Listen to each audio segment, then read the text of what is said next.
नमस्कार दोस्तों, आपके अपने YouTube चैनल विद्यापौड़ में आपका स्वागत है।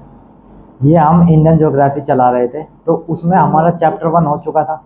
तो अब हम चैप्टर नंबर 2 स्टार्ट करने जा रहे हैं। तो चैप्टर नंबर 2 स्टार्ट करने जा रहे हैं हम। उसका नाम क्या है? उसका नाम है भारत का भौतिक विभाजन। पहले चैप्टर में हमने क्या पढ़ा था? हमने भारत के बारे में सामान्य जानकारी प्राप्त की थी कि भारत कहाँ पर है दुनिया में, और भारत के बारे में कुछ महत्वपूर्ण जानकारी थी। उस चैप्टर का नाम था भारत का सामान्य परिचय, और उसकी भौगोलिक स्थिति के बारे में जाना था। ठीक है बच्चों, तो हमारा ये थ्योरी क्लास होगी। उसके बाद में 2 या 3 चैप्टर के बाद आपके लिए प्रैक्टिस क्वेश्चन लाऊंगा, एमसीक्यू। आप देखना इस थ्योरी को पढ़ने के बाद उसमें से कितना कर पाते हो, वो आपको देखना होगा। क्योंकि थ्योरी पढ़ने से कुछ नहीं होता। जब तक आप एग्जाम में क्वेश्चन नहीं लगा पाओगे, तब तक आपको थ्योरी पढ़ने का कोई फायदा नहीं होगा। ठीक है बच्चों, तो इसलिए मैंने ये क्या किया है कि मैंने सबसे पहले थ्योरी प्लस प्रैक्टिस,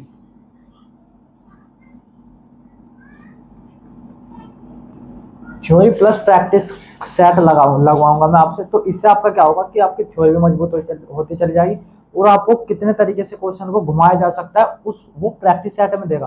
क्योंकि पर्सन आसान होते हैं, बाजी बार लैंग्वेज हमें थोड़ी सी पर्सनों में टिपिकल दे देता है, जिससे आपको लगता है यार ये क्वेश्चन तो नहीं होगा मुझसे, तो वो क्वेश्चन भी आपको हो जाएगा। ठीक है, तो बाय विकास सर, जो कि मेरा नाम है। ठीक है बच्चों, तो चलिए हम चैप्टर की शुरुआत करते हैं। चैप्टर की शुरुआत करने से पहले मैं आपको एक बात बता देता हूँ कि आपको वीडियो के अंत तक जुड़े रहना है। क्योंकि अगर आप बीच में से छोड़ कर जाओगे तो आपको चैप्टर समझ में नहीं आएगा। फिर आप पर्सन लगाओगे, 2-3 क्लास के बाद मैं आपके लिए क्वेश्चन लाऊंगा, तो आप कहोगे कि सर ये कहाँ से दिया है। तो आपको ये सब सोच कर चलना होगा।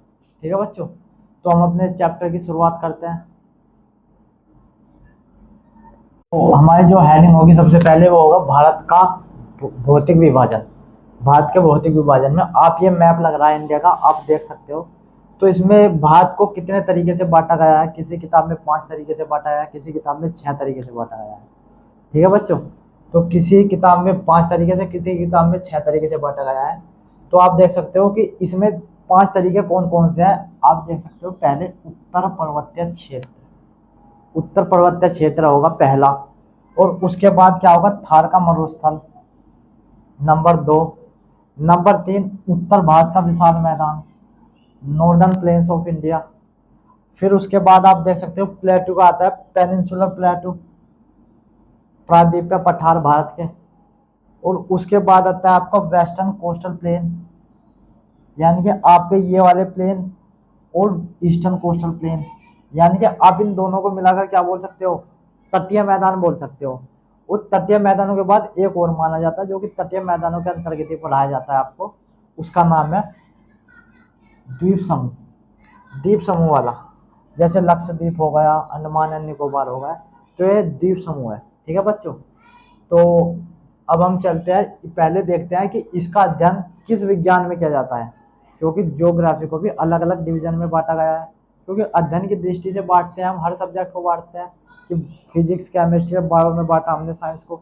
फिर उसके बाद हमने फिजिक्स को भी कई भागों में बांटा, केमिस्ट्री को भी कई भागों में बांटा।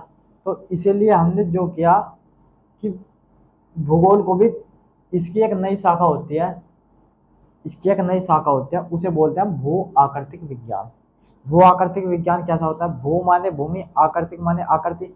तो भूमियों की अलग अलग तरह की आकृति होते हैं। कहीं पर पर्वत है, कहीं पर पठार है, कहीं पर मैदान है, कहीं पर नदियां है। तो इस तरीके से हमने देखा है बच्चों कि इसको कितने तरीके से बांटा है। 5 तरीकों से बांटा गया है। तो ठीक है, तो हम इसकी डेफिनेशन किस तरीके से लिखेंगे? तो आपको डेफिनेशन लिखने के लिए मैं लिखाता हूँ। पृथ्वी पर मौजूद,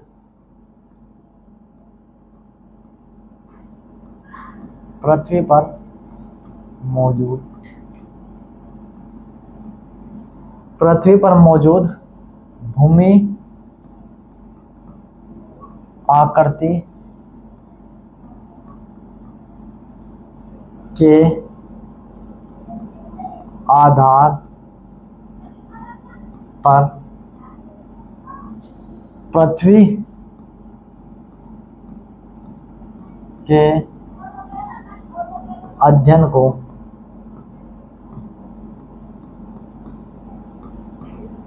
भू आकृतिक विज्ञान कहते हैं। भू आकृतिक विज्ञान कहते हैं। ठीक है बच्चों, तो भू आकृति विज्ञान में कहीं पर पहाड़ है, कहीं पर पर्वत है, कहीं पर मैदान है, तो आप देख सकते हो बच्चों। तो इसलिए जो है डेफिनेशन है ये थोड़ी एग्जाम में कम पूछी जाती है, आपको इनके बारे में ज़्यादा पता होना चाहिए। और उसमें जो सबसे पहले मैं स्टार्ट करूंगा वो सबसे पहले उत्तर पर्वतीय क्षेत्रों के बारे में बताऊंगा। उत्तर पर्वतीय क्षेत्रों का मतलब है कि हिमालय के बारे में बताऊंगा, क्योंकि उत्तर पर्वतीय क्षेत्र में तो ज़्यादा बड़ा जो वो होता है पर्वत, उसका नाम है हिमालय, हिमालय रेंज। हिमालय रेंज क्योंकि हिमालय में महान हिमालय, मध्य हिमालय और शिवालिक हिमालय आते हैं, लेकिन उसके ऊपर Karakoram range, Zanskar range, Ladakh range भी आते हैं। तो उनका इसके साथ साथ हिमालय के साथ साथ हम उन रेंज को भी पढ़ लेंगे जो कि श्रृंखलाएं होती है हमारी, काराकोरम श्रृंखला है, जास्कर श्रृंखला है। ठीक है बच्चों, तो अब हम आगे चलते हैं। देखो बच्चों, भू आकृतिक दृष्टि से भारत को 5 भागों में विभाजित किया जाता है। कितने भागों में विभाजित किया जाता है? 5 भागों में विभाजित किया जाता है। 5 भागों में विभाजित किया जाता है। और कौन कौन से में किया जाता है वे मैंने लिख रखा है। उत्तर पर्वतीय, उत्तरी भारत के मैदान, थार का मरुस्थल, प्रायद्वीपीय भारत का पठार और तटीय मैदान। ठीक है बच्चों, तो मैं आपको विद मैप के साथ समझाऊंगा, तो इसलिए जो हमारा चैनल है वो मैप के लिए जाना था, आपको विजुअल कराएगा कि आपको पढ़ना क्या है और आपको मैप के थ्रू पढ़ाएगा। तो इसके लिए हमारे चैनल को सब्सक्राइब करना होगा आपको बच्चों, क्योंकि मेहनत, आपकी मेहनत से ही जो है वो हम अपना 100% दे सकते हैं। भू आकृतिक दृष्टि से भारत को 5 भागों में विभाजित किया जाता है। तो बच्चों कितने भागों में विभाजित किया जाता है? 5 भागों में विभाजित किया जाता है। वे कौन कौन से भाग है उसे बताने से पहले मैं आपको बताना चाहूंगा कि 5 भागों में विभाजित किया जाता है। आपको ये अलग अलग तरीके के मैप दिए गए हैं, तो आप इससे बता सकते हो कि मैप कितने जरूरी है हमारे लिए, क्योंकि विजुअलाइजेशन बहुत ज़्यादा जरूरी है। अगर आप किसी चीज़ को देखकर ज़्यादा समझ सकते हो, वो आपको विजुअल मेमोरी में ज़्यादा दिन तक याद रहेगा। लिखा हुआ होता है आपके लिए 2-3 दिन के लिए, और जो विजुअल मेमोरी होती है वो वर्षों के लिए याद रहती है आपके लिए। तो इसलिए आपको विजुअल मेमोरी पर ध्यान देना है, इसलिए मैं आपके लिए मैप लाया हूँ। और मैप विद मैपिंग स्टडी के साथ ही विद्यापोर्ट को जाना जाता है। तो इसलिए जो हमारा चैनल है विद्यापोर्ट, उस पर जुड़े रहना, क्योंकि इस तरह का कंटेंट बनाने में हमारी बहुत मेहनत लगती है। और आपका एक सब्सक्राइब हमको मोटिवेशन देता रहता है कि और ज़्यादा अच्छा करना है, इससे ज़्यादा अच्छा करना है, कल को इससे भी ज़्यादा अच्छा करके लाना है। तो इस मोटिवेशन के साथ ही हम क्या पढ़ाने के लिए आपको हर समय आ जाते हैं कि बच्चों को और भी ज़्यादा अच्छा कंटेंट मिले। और जो आपका ये है ना, ये इसके लिए आप खुद देखकर बता सकते हो कि ये और ये इन 5 में से क्या है, क्योंकि मैप से आपको याद करने का तरीका ही यही होता है कि आपको देखकर बता सकते हैं क्या है। तो ये आप देखकर बता सकते हो कि ये थार का मरुस्थल है, क्योंकि रेतीला होता है मरुस्थल। तो रेतीली जमीन ये है कि ये है, तो आप देखकर बता सकते हो कि रेतीली जमीन तो ये है। तो आप इसे क्या बोलोगे? थार का मरुस्थल। तो विजुअल मेमोरी में आपको याद रहेगा कि मरुस्थल किस तरीके का होता है। यहाँ पे मिट्टी पर हरियाली होती है, यहाँ पर नहीं होती, तो आपको विजुअल मेमोरी में याद रहेगा। और ये हमारा क्या है, आपको छोटे छोटे टापू चमक रहे होंगे, द्वीप, तो ये क्या है आपको? तटीय मैदान और द्वीप समूह है। तटीय मैदान व द्वीप समूह है। ठीक है बच्चों, तटीय मैदान और द्वीप समूह है। तो उत्तरी पर्वतीय क्षेत्र भारत को कितने में भाग बांटा गया? 5 में बांटा गया। तो पहला है उत्तरी पर्वतीय क्षेत्र, जिसे हम हिमालय क्षेत्र बोल सकते हैं, क्योंकि इसमें ज्यादातर हिस्सा हिमालय का आता है, तो आप इसे हिमालय क्षेत्र भी बोल सकते हैं। हिमालय आता है इसमें, हिमालय आता है, हिमालय पर्वत। और उत्तरी भारत के मैदान जो हमारा गंगा यमुना का मैदान है, जैसे उत्तर प्रदेश, बिहार, उत्तराखंड, झारखंड वाला जो इलाका है हमारा, जो हमारा रीजन है, उसी में फैला हुआ है उत्तरी भारत के मैदान। उत्तरी भारत के मैदान सबसे नया नया विभाजित करने वाला एक मैदान है, क्योंकि सबसे पहले जो बना होगा वो उत्तरी पर्वतीय नहीं बना होगा। भारत भारत में सबसे पहले क्या बना होगा? कि आपको गोंडवाना लैंड से एक प्लेट आई, और गोंडवाना प्लेट किससे टकराई, यूरेशियन प्लेट से टकराई। तो उससे क्या हुआ कि भारत में हिमालय का निर्माण हुआ। तो हिमालय के से पहले क्या था भारत में, प्रायद्वीप का पठार जो कि गोंडवाना लैंड पे था, वो टकराया। तो उससे क्या हुआ, हिमालय का निर्माण। तो वो दूसरा नया हो गया, यानी कि द्वितीयक नया हो गया। वो सबसे नया जो मैदान बना हुआ है भारत में, वो सबसे नया जो क्षेत्र है वो है हमारा भारत, उत्तरी भारत के मैदान। वे अभी मान सकते हो कि आप हिमालय से टकराया और उसके बाद मैदान बना। तो सबसे लास्ट में क्या बना, मैदान बने, यानी कि उत्तर भारत के मैदान बने।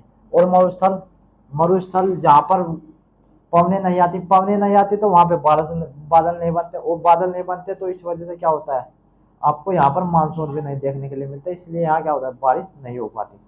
इसलिए यहाँ पर क्या रह जाता है, सूखा। और वनस्पति भी उसी तरीके की होती है, जिस तरीके का मरुस्थल उस तरीके की वनस्पति। ठीक है, प्रायद्वीप में भारत का पठार है। ठीक है बच्चों। और तटीय मैदान और द्वीप समूह। तटीय मैदानों में मैं आप क्या पढ़ाने वाला हूँ, तटीय मैदानों में मैं आपको पश्चिमी तट पढ़ाऊंगा और आपको पूर्वी तट पढ़ाऊंगा, और द्वीप समूहों के बारे में भी बताऊंगा, जैसे लक्षद्वीप हो गया, अंडमान एंड निकोबार हो गया, आपको इस तरीके के जो द्वीप हो गए उनके सभी के बारे में मैं पढ़ाऊंगा आपको। ठीक है बच्चों। और माजुली द्वीप हो गया, ब्रह्मपुत्र नदी पे, वो भी तो तरीके का द्वीप है, सबसे बड़ा नदी द्वीप है वो। तो चलिए, अब जो हमारी नेक्स्ट स्लाइड आती है, आप देखकर बता सकते हो ये किस तरीके का चित्र है। आपको पता होगा कि ये इस तरीके की चपटी भूमि, इस तरीके की जो चपटी भूमि होती है ना बच्चों, इस तरीके की चपटी भूमि, मैदान, मैदान तो बिल्कुल प्लेन होता है, और जो पठार होता है वो थोड़ा सा इस तरीके का चटपटा सा आकार का होता है, सपाट, सपाट तरीके का। तो इस तरीके के सपाट मैदान को क्या बोलते हैं, सपाट, यानी कि ऊपर से क्या होता है, चपटा होता है। तो इसको क्या बोलते हैं, पठार। और जो भूमि हमारी अधिक उच्च होती है कि इस तरीके से, तो इसको क्या बोलते हैं, पर्वत बोलते हैं।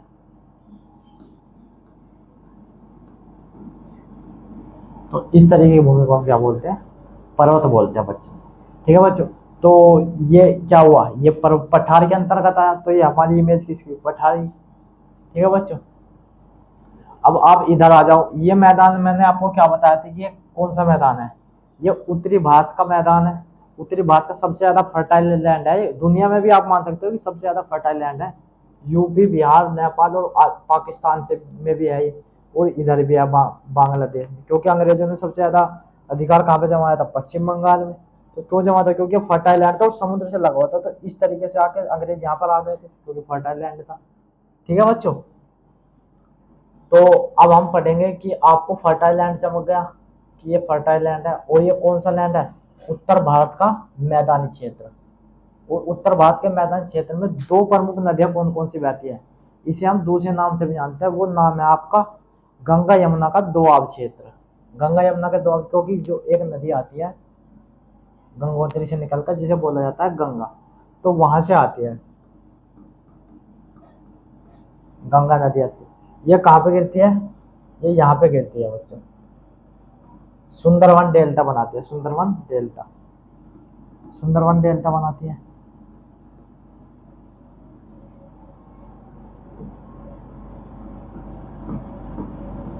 सुंदरवन डेल्टा विश्व का सबसे बड़ा डेल्टा है यहाँ। तो चलिए हम नेक्स्ट स्लाइड पर चलते हैं, आपको एक एक हेडिंग समझा के चल रहा हूँ मैं आपको। अब आता है हमारा हिमालय का निर्माण कैसे हुआ, कि भारत बना कैसे।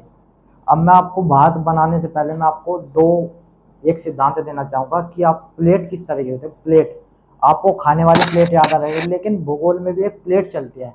प्लेट का मतलब है कि हमारी जो धरती है उसके अंदर जो आंतरिक क्षेत्र है, क्रस्ट बोलते हैं उसे, क्रस्ट। और यहाँ पर लावा होता है, गर्म लावा होता है, क्योंकि हमारी पृथ्वी क्या है, अंदर से गर्म है। हमारी पृथ्वी जो है वो अंदर से गर्म है। अब गर्म है तो लिक्विड, थोड़ी लिक्विड फॉर्म में होगी, वो लिक्विड फॉर्म में होगी, लिक्विड फॉर्म में होगी तब। तो आप देखोगे कि जो ये प्लेट होगी, इस तरीके की प्लेट बनी हुई होगी हमारी पृथ्वी पर, और ये प्लेट, ये एक प्लेट हो गई, ये एक प्लेट हो गई, तो इस तरीके की प्लेट होगी। तो जब ये टकराएगी ना आपस में, ऐसे टकराई और ये ऐसे हो गई खड़ी, तो इस तरीके से खड़े होने से क्या होता है, हिमालय का निर्माण हुआ।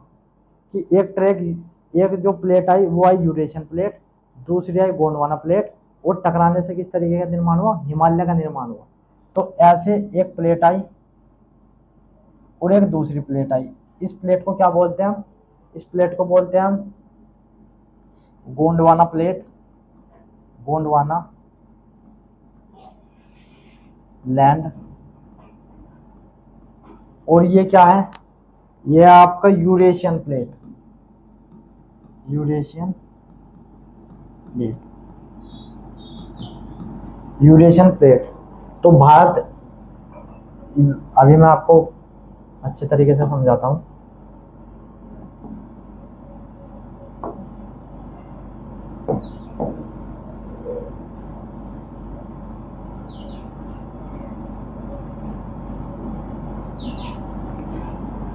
कि ये हमारा अफ्रीका हो गया,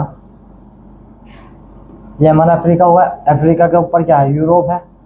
इधर क्या है, इधर हमारा एशिया है। तो ये तो हो गया हमारा एशिया, ये हो गया हमारा यूरोप, ये हमारा हो गया अफ्रीका। तो यहाँ पर धरती, जो ज्वालामुखी है वो तो हर जगह है, समुद्र में भी है, धरातल पर भी है। तो एक ज्वालामुखी यहाँ पर थी, उससे क्या निकल रहा था, लावा निकल रहा था।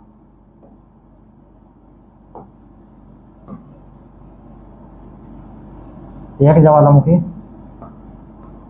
एक ज्वालामुखी यहाँ पर थी, तो उससे क्या हुआ, उससे इस तरीके का लावा बाहर निकल रहा था, लावा। तो लावा बाहर निकल रहा था, तो लावा फैल रहा था, और जब लावा फैल रहा था तो इससे क्या हुआ, यहाँ पे एक प्लेट थी, यहाँ पे एक हिस्सा था अफ्रीका का, वो यहाँ से अलग हो गया, अलग हो गया यहाँ पर दरार पड़ने से। और जब यहाँ पर दरार पड़ी तो ये हिस्सा कहाँ पे आ गया, यहाँ पे आ गया। गोंडवाना लैंड बोलेंगे अब इसे, गोंडवाना लैंड। और ये गोंडवाना लैंड जब यहाँ से गति करते हुए ये कहाँ चला गया, ये यहाँ जुड़ गया।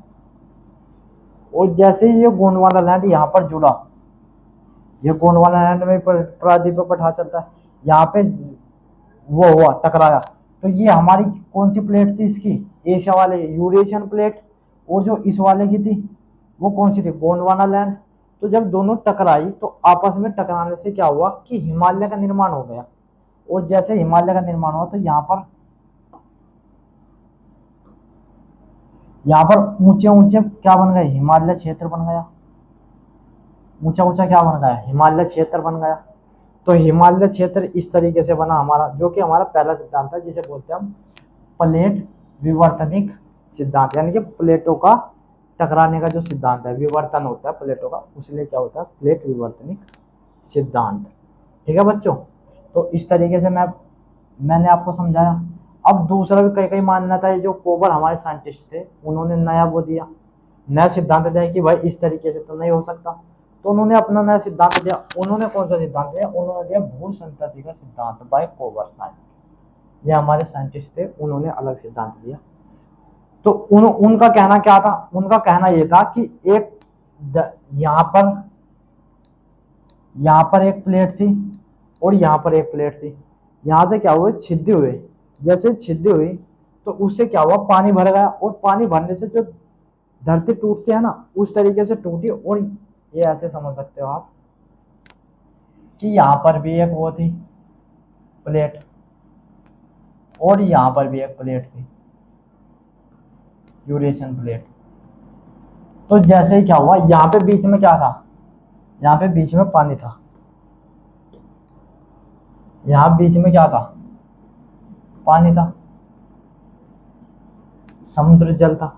और जैसे ये प्लेट इधर को बढ़ी और ये इधर को बढ़ी, तो क्या हुआ, यहाँ पे मलबा जमा होता गया, जमा होता गया, जमा होता गया। तो मलबा जमा होने से कई वर्ष साल हो गए तो वो चट्टानों में परिवर्तित होते चला गया।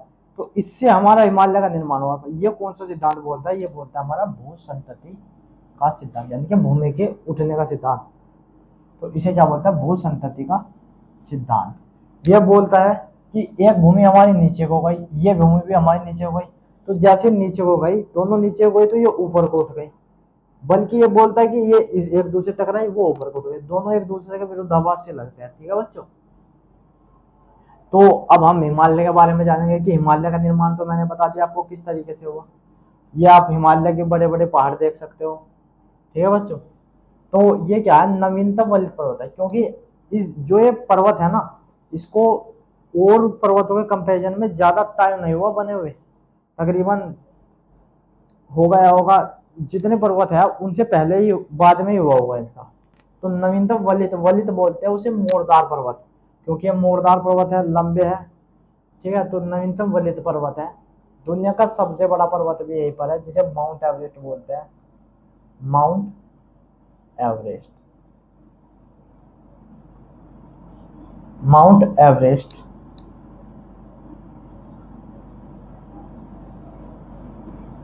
Mount Everest. माउंट एवरेस्ट जिसकी हाइट कितनी है? इसकी हाइट है हमारी 88-49 मीटर। और ये कहाँ पड़ता है? आपको नेपाल, नेपाल इसे अपना हिस्सा मानता है और तिब्बत इसे अपना हिस्सा मानता है। तो नेपाल और तिब्बत के बॉर्डर पर पड़ता है। नेपाल प्लस तिब्बत लिख सकते हो आप, नेपाल प्लस तिब्बत। क्योंकि बार क्या होता है कि आपको क्या होता है, एग्जामिनर या तो ये दे देगा या ये दे देगा। आपको दोनों ही पता होने चाहिए कि आप एग्जामिनर कुछ भी दे, मुझे दोनों का नाम पता है। अगर ये देगा तो इसे टिक मार देंगे, ये देगा तो इसे टिक मार देंगे। अगर दोनों दे दिए तो उसको ज्यादा प्रायोरिटी देंगे, क्योंकि नेपाल और तिब्बत के बीच डिस्प्यूट है इसके लिए, तो हम दोनों पर टिक मारेंगे। ठीक है बच्चों। तो औसत ऊंचाई कितनी है? औसत ऊंचाई का मतलब है, औसत ऊंचाई का मतलब है कि जो हमारा 2500 मीटर है, 2500 मीटर, यानी कि कम हाइट के भी पहाड़ है, ज्यादा हाइट के भी पहाड़ है। तो कम हो या हाइट ज्यादा हो, एवरेज क्या निकालते हैं? कुल हाइट बटे कुल पर्वत।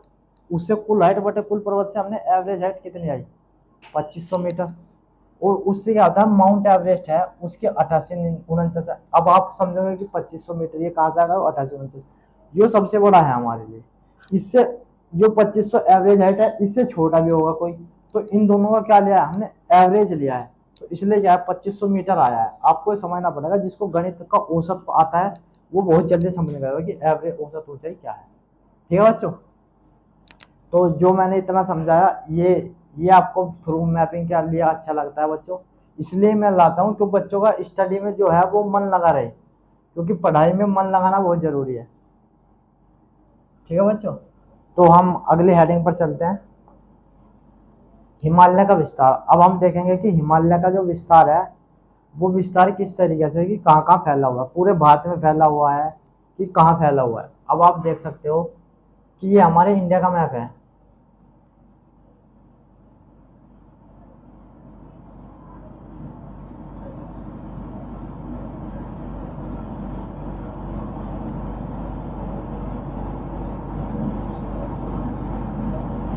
ये हमारे इंडिया का मैप है। आप मान सकते हो, वैसे तो मेरी जो ड्राइंग है वो इतनी अच्छी नहीं है, लेकिन आप मान सकते हो कि ये भारत का मैप है। तो इसलिए मैं जो बताने चाह रहा हूँ, मेरे जो कंसेप्ट है उसको समझना पड़ेगा आपको,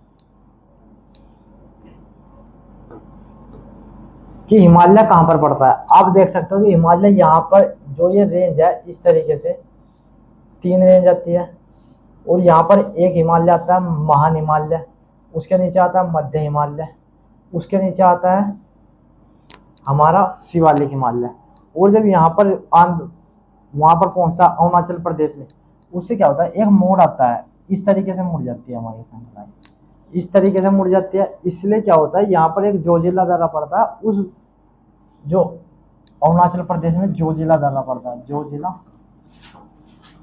दर्रा कहाँ पड़ता है? अरुणाचल प्रदेश, अरुणाचल प्रदेश, वहां से मुड़ती है।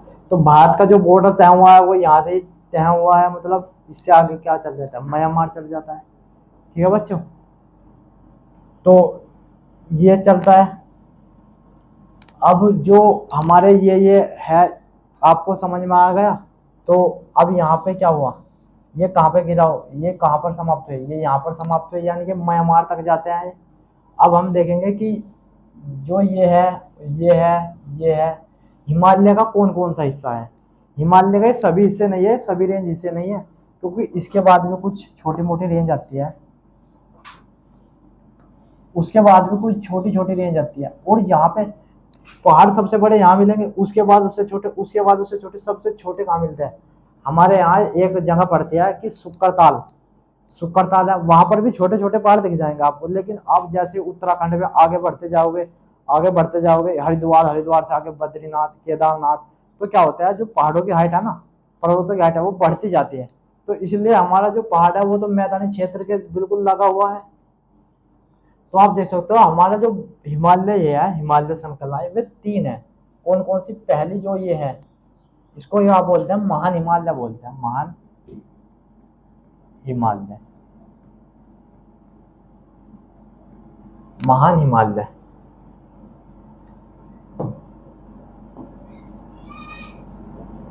कौन सी बोलते हैं इसे, महान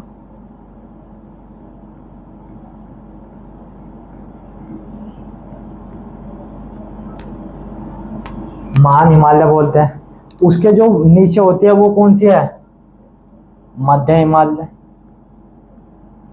मध्य हिमालय, जिसे क्या बोला जाता है, हिमाचल हिमालय बोल सकते हैं आप। और जो ये तीसरी रेंज आती है, जो सबसे लास्ट की है, उसके क्या बोलते हैं हम, शिवालिक, शिवालिक हिमालय। ठीक है बच्चों, और ये काराकोरम रेंज है,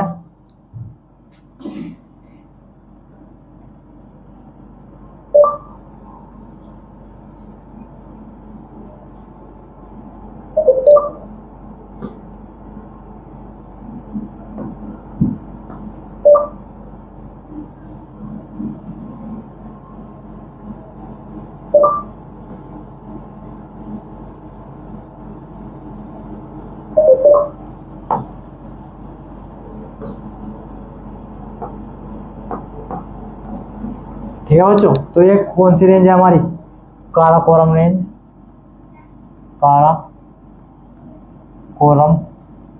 श्रृंखला। कौन सी श्रृंखला है, काराकोरम श्रृंखला। और उसके बाद जो नीचे आते हैं, ये कौन सी है, जास्कर, ये हमारी लद्दाख रेंज आती है पहले, लद्दाख श्रृंखला, लद्दाख श्रृंखला। उसके बाद कौन से आते हैं, जास्कर।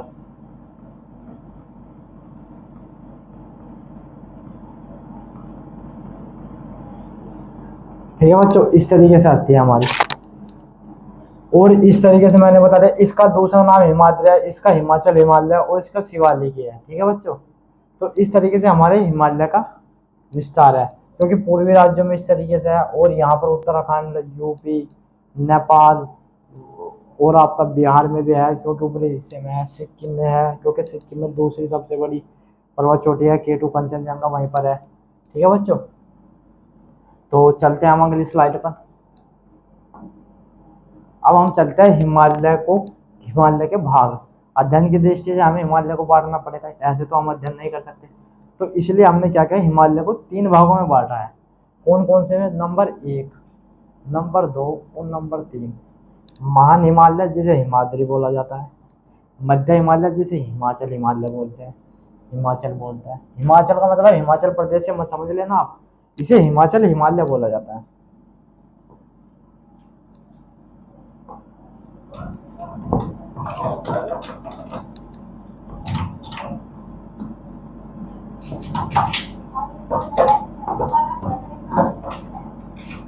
हिमाचल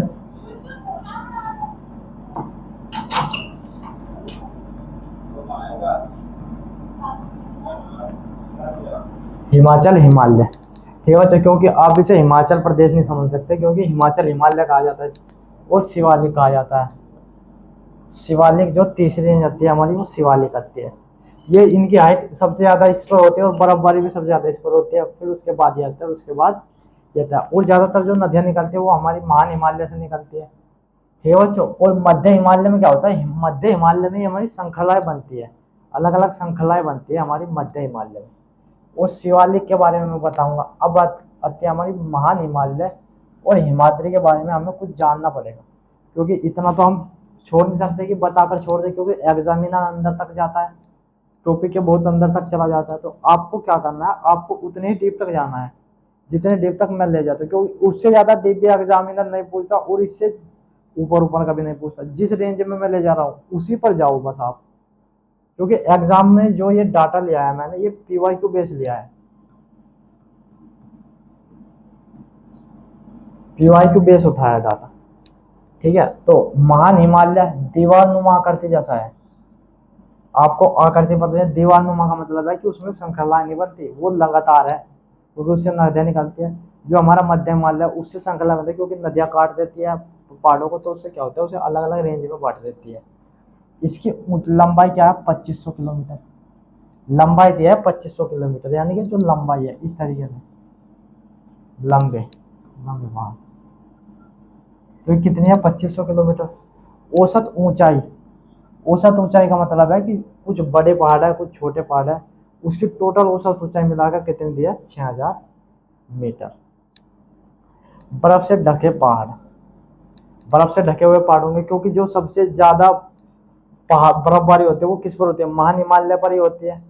तो सबसे ज्यादा बर्फबारी कहाँ होती है, सबसे ज्यादा बर्फ कहाँ पर पड़ते हैं, यहीं पर पड़ते हैं, महान हिमालय हिमाद्री में। और महान हिमालय हिमाद्री में आपको केदारनाथ पड़ता है। आप इसलिए आप कहोगे कि जो धार्मिक के लिए, जो धार्मिक पर्यटन के लिए लोग जाते हैं कि उसमें अब अक्टूबर नवंबर के महीने से गेट बंद हो जाता है, वो क्यों हो जाता है, क्योंकि यहाँ पर वो जो हमारा जो गर्मी का जो मौसम होता है ना, वो बहुत थोड़े समय के लिए होता है। तो इसलिए क्या होता है, वो केदारनाथ में जाने के लिए लोग 3 या 4 या 5 महीने का ही टाइम मिल पाता है। ठीक है बच्चों। तो वो किस में पड़ता है, वो महान हिमालय में पड़ता है, क्योंकि यहाँ पे ज्यादा बर्फबारी होती है। अब आप देखो कि महान हिमालय से गंगा, काली नदी और कोसी और तीस्ता नदी आदि नदियों का उद्गम होता है। गंगा नदी का उद्गम किस हिमालय से होता है, काली नदी का, कोसी नदी का, तीस्ता नदी का। ये सारी नदियां कहाँ से निकलती है, ये हमारी महान हिमालय से ही निकलती है। ठीक है। आदि नदियों का उद्गम होता है, और इनमें सबसे ज्यादा जो मेन नदी है वो गंगा नदी, गंगा नदी भी इसी से निकलती है, तीस्ता नदी भी इसी से निकलती है। ठीक है बच्चों। तो जो हमारी मेहनत है वो आप देख सकते हो, इसलिए जो हमारा चैनल है उसको सब्सक्राइब कर लेना, क्योंकि आपके जो एक सब्सक्राइब है ना बेटा, वो हमारे लिए मोटिवेशन का काम करता है, मोटिवेशन का काम करता है। क्योंकि जो कल हमारे हम आपके लिए बेटर कंटेंट लेकर आएगा वो इसी की वजह से लेकर आएंगे कि हमारे अंदर मोटिवेशन होगा कि बच्चों ने बहुत ज़्यादा प्यार दिया हमको। इस प्यार के लिए हम क्या करते हैं, आपके लिए ज़्यादा से ज़्यादा अच्छा कंटेंट लाने की कोशिश करते हैं, क्योंकि हमें पता है कि बच्चों का जो हमारे लिए समय है ना, वो हमसे ज़्यादा महत्वपूर्ण है।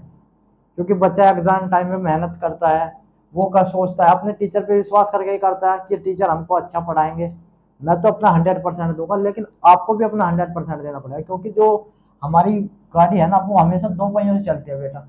क्योंकि शिक्षक का काम है आपको पढ़ाना। अगर आप अपने नोट्स समय से नहीं बना पाओगे, जो मैं आपको कंटेंट दे रहा हूँ आप उसे समय से नहीं करोगे, तो इसमें आपकी गलती होगी। लेकिन आप कुछ बच्चे ऐसे हैं कि टीचर का नहीं पढ़ाया वो आया, वो नहीं आया, क्योंकि कुछ जो टीचर पढ़ाता है ना आपको, उसका 100% नहीं पढ़ता। जो आपको एग्जाम में कंटेंट फंसता है वो आपको 100% नहीं फंसता, वो आपको 90% प्लस ले जाता है। तो कुछ बच्चे क्या होता है, 100% पढ़ने के लिए अलग अलग टीचर से पढ़ते रहते हैं, इस टीचर से पढ़ा, कभी उस टीचर से पढ़ा, कभी उस टीचर से पढ़ा। तो वे क्या करते हैं, वे बच्चे भटक जाते हैं। आपको भटकना नहीं है बच्चों, क्योंकि भटकने से क्या होता है, वो 90% भी नहीं कर पाता। अगर आपने, मैं बताऊँ ना आपको, जो 90% अगर आपने 80% भी सिलेबस खत्म कर दिया, 70% भी, और अगर आपने MCQ कर लिए, इनको कर ले, इनसे काम हो जाएगा। लेकिन इनसे भी नहीं होगा, क्यों, क्योंकि अगर आपको इनको करना है, इनको मल्टीपल टाइम रिवीजन करो। बच्चा नोट्स भर लेता है, इतने इतने नोट्स कर लेता है जीके के लिए, जैसे कि यूपीएससी के लिए पढ़ रहा हो। हमको यूपीएससी नहीं निकालना, हमको क्या करना, limited content, limited source, multiple revision करना होगा। क्योंकि हमारे लिए जो है, मैंने इतना सा कराया, कितना कराया, यूपीएससी वाला बच्चे इसके लिए 5 मिनट लेता है सिर्फ इसको रिकॉल करने के लिए, जो जितना मैंने पढ़ाया है। आपको कितना मिल रहा है, 1 घंटा मिल रहा है। आप उसको, उसके लिए भी क्या करते हैं सर, बाजी बच्चे की जो रिकॉलिंग पावर होती है वो बहुत ज्यादा होती है। तो बच्चा क्या सोचता है, यार इस सर ने तो बहुत कम पढ़ाया है, इस सर ने तो यार बहुत ज्यादा पढ़ाया है, इसलिए तो मेरे सब याद है। सब याद के, जो सब याद के चक्कर में बच्चा भटक जाता है, और उस भटकने से क्या होता है, बच्चे का सिलेक्शन नहीं हो पाता। तो इसलिए मैं आपसे कहना चाहूंगा कि एक टीचर को फॉलो करिए, एक सोर्स को फॉलो करिए। अगर आपका सिलेक्शन नहीं होता तो हमें बताइए। यूपीएससी वाले भी क्या करते हैं, जो जितने भी टॉपर दिए होंगे, आप सोचे होंगे आपने अपने दिमाग में भी, क्या करते हैं, लिमिटेड सोर्स रखते हैं, लिमिटेड टीचर रखते हैं, तो भटकते ज़्यादा नहीं है। आप सारा यूट्यूब पर, आप सोचते हैं कि आप गूगल बन जाएंगे चलते फिरते, आपको सब कुछ आना चाहिए। तो सब कुछ आने से नहीं होता, आपको एग्जाम ओरिएंटेड आना चाहिए। ठीक है बच्चों, तो उसके लिए ही मैं आपको पढ़ा रहा हूँ कि एग्जाम ओरिएंटेड क्या है। ये मैंने, अगर इसमें बहुत सारी चोटी आती है, मैंने यही चोटियाँ क्यों लिखाई, क्योंकि प्रीवियस एग्जाम में क्या हुआ है कि ये ये आई हुई है, तो इसलिए मैंने यही लिखाई है। ठीक है बच्चों, तो जो मैंने ये कंटेंट दिया, अब आज मेरी दूसरी क्लास है बच्चों। आपको पता होगा कि मैंने एक चैप्टर करवा दिया है पहले, भारत का भौगोलिक स्थिति। तो उस भारत के भौगोलिक स्थिति में आप देख सकते हो कि भारत के भौगोलिक स्थिति में जो हमारा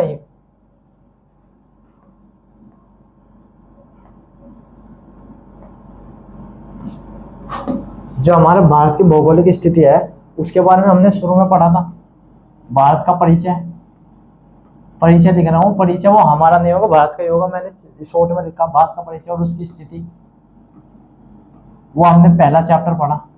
आज दूसरा चैप्टर हमारा कौन सा है, दूसरा चैप्टर हमारा ये है, और इसी क्लास फर्स्ट है आज। ठीक है बच्चों, क्लास फर्स्ट है। तो इस तरीके से जो मैं आपके लिए, जब आप कहोगे कि मैं एमसीक्यू लाइए सर, तो मैं आपके लिए एमसीक्यू लेकर आऊंगा।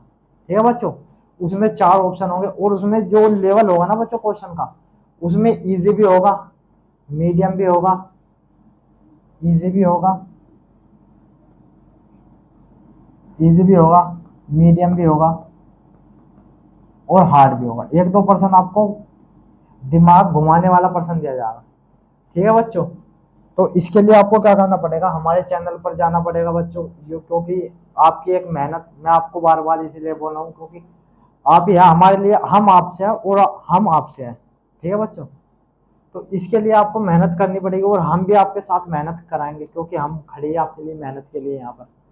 ठीक है बच्चों, तो इसलिए जो ये आपको कंटेंट है कि भारत की स्थिति, ये कुछ बच्चों का बैकलॉग छूट जाता है, जो उनको पता नहीं चलता कि सर कहाँ से करें, आप तो बता रहे हो यहाँ पर।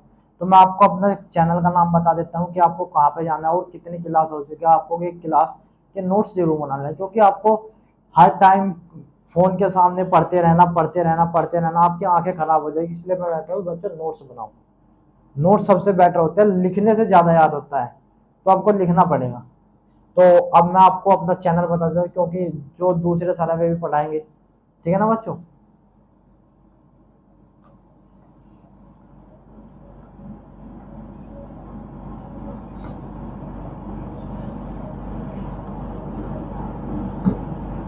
तो मैं आपको अपने चैनल पर लेकर चलता हूँ कि आपको कहाँ से पढ़ना है, अपना कंटेंट कवर करना है। तो आपको सर्च मारना है विद्या बोर्ड, विद्या बोर्ड बाय विकास सर। तो आपको विद्या बोर्ड ही सर्च मार लेना, विद्या बोर्ड। आपको इस तरीके का लोगो दिखाई देगा, ये हमारे चैनल का लोगो है, विद्या बोर्ड। ठीक है, अभी सब्सक्राइब करना, क्योंकि आपकी मेहनत के लिए हम काम कर रहे हैं, तो सब्सक्राइबर भी बढ़ेंगे। ठीक है बच्चों, तो ये हमारी पहली क्लास हुई थी हमारी, ये क्लास नंबर 2 है। तो हम अपने प्लेलिस्ट के सेक्शन पर चलते हैं। चैनल पर गए हम, चैनल पर जाने के बाद हम प्लेलिस्ट के सेक्शन पर चलते हैं।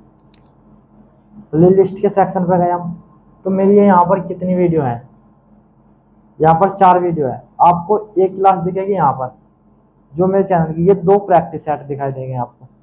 ठीक है बच्चों। जैसे ही आपको ये 2 प्रैक्टिस सेट दिए हैं तो आपको पहली क्लास तो यहाँ से कवर करनी है, प्ले लिस्ट में मिल जाएगी, या आप वीडियोज के सेक्शन पे जाओगे, नेट स्लो चल रहा है अभी बच्चों। तो ये मेरी क्लास 2 है। क्लास 2 लेने के बाद सबसे पहले आपको क्लास ये वाली लेनी पड़ेगी, फिर क्लास 2 लेनी पड़ेगी, क्योंकि मैंने दो दो क्लासेस में ही मैंने पूरा चैप्टर खत्म करवा रखा है। ये क्लास 1 है और ये क्लास 2 है। उसके बाद मेरे चैप्टर दूसरे की जो मैंने अभी क्लास कराई है, जो अभी क्लास कराई है वो अपलोड करा दूंगा मैं आपको, उस क्लास को भी करना है, और उसकी एक क्लास हो लीजिएगी, एक या दो। उसके बाद मैं आपके लिए एक इन दोनों चैप्टरों से रिलेटेड एमसीक्यू लाऊंगा, जो कि पीवाईक्यू बेस भी होंगे, और आपके लिए जो खुद से मैं जनरेट करता हूँ कुछ एमसीक्यू, क्योंकि हमें खुद से भी जनरेट करने चाहिए, बच्चों को थोड़ा हार्ड देने के लिए भी हमको करना चाहिए। ईजी, ज़्यादा ईजी देने से क्या होता है, एग्जाम में ईजी नहीं आ पाता, और ज़्यादा हार्ड देने से भी बच्चा डर जाता है, तो इसलिए हमें क्या रहेगा, मीडियम लेवल रखना पड़ेगा। ठीक है बच्चे, तो आपको ये और ये दोनों प्लेलिस्ट, दोनों क्लासेस देखनी है, और आज जो डलेगी वो क्लास देखनी है। ठीक है बच्चों, और ज़्यादा से ज़्यादा सब्सक्राइब करवाना, अपने दोस्तों को शेयर करना, क्योंकि शेयर करने से ही हमारे चैनल की ग्रोथ होंगी। ठीक है बच्चों, अगर आपको हमारे पढ़ाने का तरीका अच्छा लगा हो तो हमारे चैनल को सब्सक्राइब करें, शेयर करें एंड कमेंट करें। जय हिंद, जय भारत, धन्यवाद।